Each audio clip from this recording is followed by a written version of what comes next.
All right, welcome to the deep dive.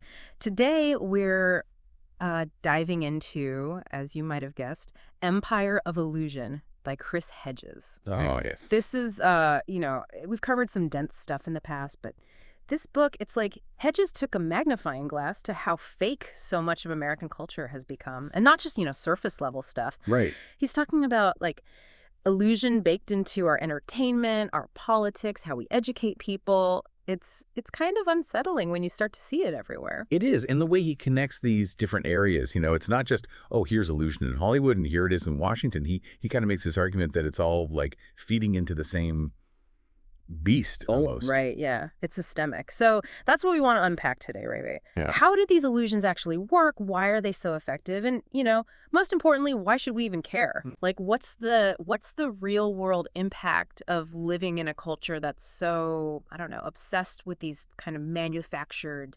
realities? And in Hedges, he starts with a pretty interesting example, professional wrestling. Yeah, it seems a little out there at first, right? But it's really brilliant how he uses it. Okay. He talks about this wrestler, JBL, who he's not just doing the usual trash talk. He starts attacking another wrestler, the Heartbreak Kid, by bringing up like his real life money problems. Oh, wow. And it's not kayfabe anymore. Right. It's not that clear cut, good guy versus bad guy. It's like messier. Exactly. Like, back in the day you had your evil foreigner characters or whatever, those really simplistic narratives. But this is different. It's tapping into something much deeper, I think, like the anxieties people have about their own lives, their own financial struggles. Yeah, like it's not offering escape, it's kind of mirroring, Amplifying it, yeah. amplifying it. That resentment, like a lot of working class folks feel like the system's rigged against them. And then you see this playing out in the wrestling ring and it validates those feelings. Which makes me think about reality TV, We all know it's manipulated, right? Edited, storylines are crafted, but we still get sucked in. Yeah, and Hedges gives some really messed up examples of this. Like he talks about the WWE's boss man taunting Big Show about his father's death, like at a fake graveside, exploiting real grief for entertainment. And then you have shows like Survivor, where they vote people off, like Mad Maryland, and it's all orchestrated for maximum drama. It's like we're craving these heightened versions of reality, even if we know it's fake on some level. Why is that? I think it goes back to that need for stories, We want narratives that are compelling, easy to understand. Right. And Hedges argues that this isn't just about wrestling or reality TV, it's about how we interact with celebrity culture in general. Like, he talks about visiting Hollywood Forever Cemetery, where people go to connect with, like, dead celebrities. It's strange when you think about it. What's that need to connect with someone you've never actually met? I think it's about grappling with our own mortality, our own fears of being forgotten, of being insignificant. We want to be seen, to be validated, and in a way, connecting with these larger-than-life figures, even in death, gives us a taste of that. It's like that show, The Swan, that Hedges brings up. Oh, yeah. Where people went through extreme plastic surgery. It's all about being seen, achieving this idealized image. Totally. And it sends this really messed up message, right? Like, your worth is tied to how closely you can conform to this artificial standard of beauty. Yeah, it's like all these forms of entertainment, they're simplifying and often degrading what it means to be human. Yeah, it's this constant trade-off, isn't it? We give up complexity, nuance, real connection for this instant, but ultimately pretty empty gratification. And Hedges doesn't stop there, right? Yeah. He goes from this weird world of entertainment to something much darker, much more disturbing. Pornography. It's a tough topic, but a crucial one. Yeah. He describes going to a porn expo, and this one image really stuck with me, a single booth with a pink cross in the middle of all this explicit material. It's powerful, that contrast. It is. It's like, a tiny voice of, I don't know, morality or something in this sea. Justification. Yeah.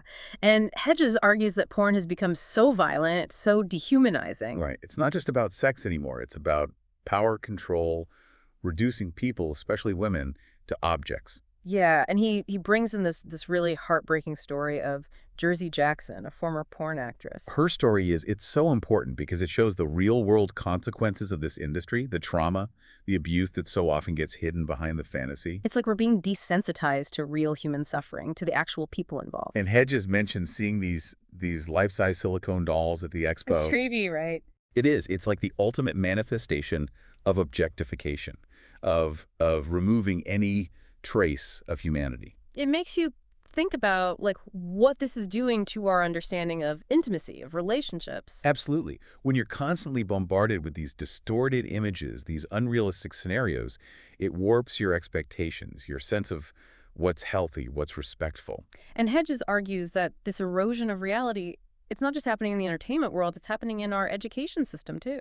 You'd think that universities, these places where we're supposed to be learning critical thinking, would be immune to this kind of illusion. Right. But Hedges talks about his own experiences at Harvard Divinity School. He had this classmate whose academic language was so dense, so jargon-filled, it was almost like a performance. Yeah, I've definitely encountered that. It's like, are you trying to communicate ideas or are you just trying to sound smart? Exactly. And Hedges' point is that education, especially at these elite institutions, has become more about signaling status than about genuine intellectual exploration. It's like you learn how to play the game, how to talk the talk, but not necessarily how to think for yourself. Right. And it produces graduates who are highly skilled, but also deeply conformist. They're not equipped, or maybe not even willing, to challenge the systems that have benefited them. So it's not just about what's being taught, but also about the unspoken rules, the culture of these institutions. Absolutely. There's this pressure to conform, to not rock the boat, and that can be really stifling. And Hedges then takes this idea of illusion in unexpected direction. He starts talking about the positive psychology movement. Okay, so on the surface, this seems like a good thing, right? Being positive, focusing on happiness. Yeah, and I think there are some genuinely valuable aspects to it. Sure.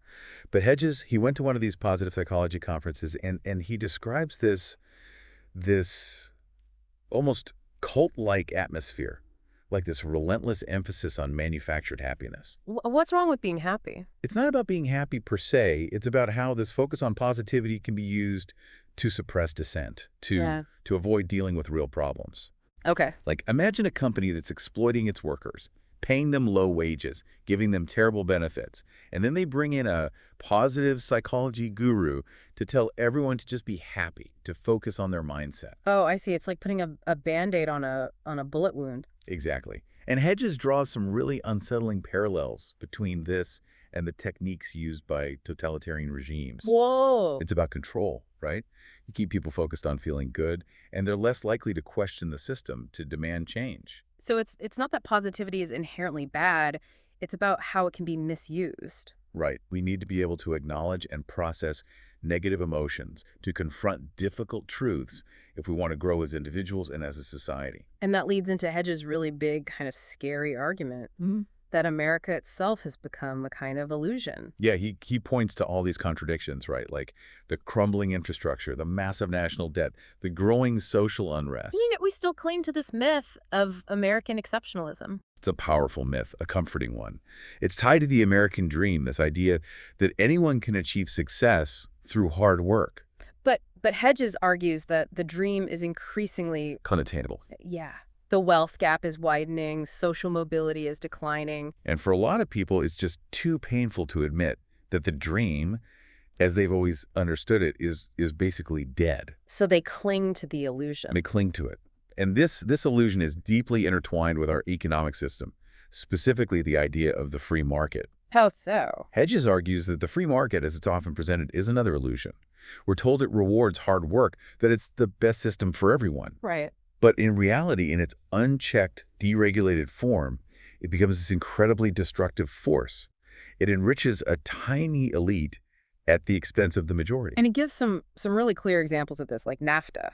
Exactly. NAFTA was supposed to be this win-win for everyone, but it ended up costing a ton of American jobs, displacing Mexican farmers. And then there's the dismantling of the welfare system, the deregulation of the financial industry. All done in the name of the free market. And the result is what we see today, right? Massive wealth inequality, economic instability for most people. It's like the evidence is right there, but we still cling to this belief in the free market as the solution to everything. It's this ideological blind spot. And Hedges argues that this corporate influence, this power of illusion, it's not just in the economy, it's in our politics, it's in our media. Yeah, he brings up Jon Stewart confronting Jim Cramer on The Daily Show. That was a classic moment.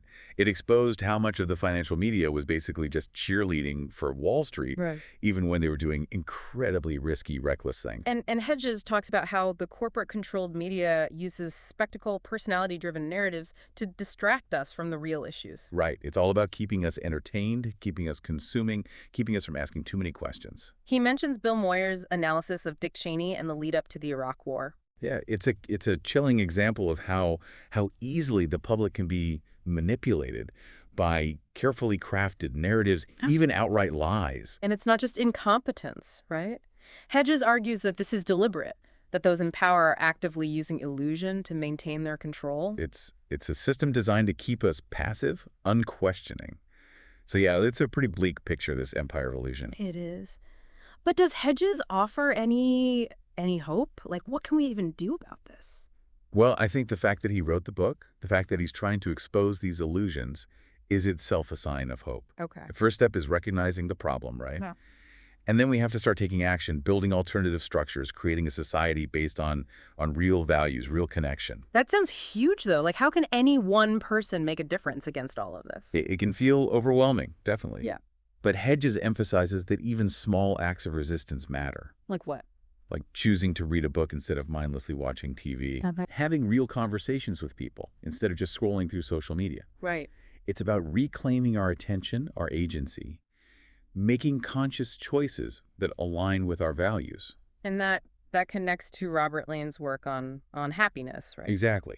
Lane argues that in these market democracies, there's this disconnect between material wealth and actual happiness. Like, we have more stuff than ever before, but we're not actually happier. Right. And Hedges builds on that, saying that this focus on individual happiness can actually distract us from larger societal problems. Well, like, we get so caught up in our own little bubbles that we don't see or don't want to see the suffering around us. And that benefits the powerful, right? If we're all just focused on ourselves, we're not going to come together to challenge the system. So what's the alternative? Like, how do we shift away from this me mentality? It's about recognizing that our individual well-being is tied to the well-being of the whole community. It's about moving away from this hyper-individualistic mindset and towards a sense of collective responsibility, a commitment to the common good. Yeah, that's a big shift. And then there's that other concept that Hedges brings up, inverted totalitarianism. Oh, that's a scary one. Can you explain that? Yeah, it's this idea that we're not being controlled by force, but by our own desires. Like we're seduced into submission. Exactly. We're so addicted to comfort, to convenience, to entertainment, that we become complicit in our own oppression. It's like the things that are supposed to make us happy are actually being used to control us. And it's subtle, right? It's not jackbooted thugs. It's this slow, steady erosion of our critical thinking, our ability to connect with each other on a deeper level. So we become isolated, disconnected, unable to really see what's happening around us. So it's like this vicious cycle, right? The illusion makes us unhappy, so we seek more illusion, which just makes us more unhappy and more controllable. It is. But it's not inevitable. We can break out of this cycle. We have to reclaim our attention, our ability to focus, to think critically, to have real conversations. But how? It all seems so overwhelming. It's a long game, for sure. And Hedges reminds us that throughout history, people have successfully resisted oppressive systems. Yeah, like the civil rights movement, the anti-war movement. These movements took years, decades even, of organizing, educating, agitating. And they didn't win every battle, right? No. But they kept fighting, they kept building solidarity, and they eventually achieved real, lasting change. So what can we do? Like, what's our version of that? Well, it starts with finding ways to resist the illusion in our own lives. Yeah. Connecting with others who are also concerned, building community, creating spaces where we can share ideas and support each other. It's that whole think globally, act locally idea, right? Exactly. And Hedges talks about being what he calls an ironic point of light. What does that mean? It means standing up for what's right. Speaking truth to power, even when it feels like you're not making a difference. So even if it feels futile, even if it's just a small act. It matters.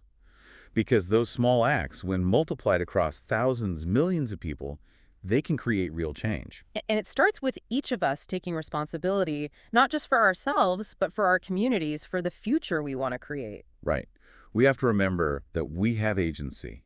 We have the power to shape our own destinies, both individually and collectively. So what are some concrete steps we can take? Like, how do we actually start resisting the illusion? Well, it starts with cultivating critical literacy, Yeah. learning to question the narratives that are being fed to us, to see through the propaganda and the spin. So it's not just about consuming information, it's about being critical of it. Exactly. We have to be skeptical, we have to ask questions, we have to dig deeper. And be wary of anyone who claims to have all the answers, right? Absolutely. The world is complex, there are no easy solutions. And then there's that double movement we talked about, Mm-hmm. individual resistance and collective action. Right, so we have to work on ourselves, but we also have to work together. Exactly. We need to build those real-world connections, have those face-to-face conversations, create communities of resistance. It's about being present, being engaged, being connected to something larger than ourselves. And it's a lifelong process. It's not about achieving some perfect state of enlightenment. It's about constantly striving, constantly questioning, constantly pushing back against the illusion. It's about remembering what it means to be human, to be alive, to be part of something bigger than just our own little desires. And it's about hope. Not a passive hope, but an active, defiant hope. A hope that refuses to give in to despair. Exactly. It's Yeah. the hope that says, yes, the world is messed up, but we can make it better. And that hope, that fight, that's what makes us human. And it starts with each one of us choosing to see the world as it is, with all its flaws, and then choosing to fight for something better. Well said. And that's a good place to leave it, I think. It is. Thanks for joining us for this deep dive into Chris Hedges' Empire of Illusion. It was a pleasure. And to our listeners, keep questioning, keep resisting, keep fighting for the truth. And remember, you're not alone in this fight. We'll catch you on the next deep dive.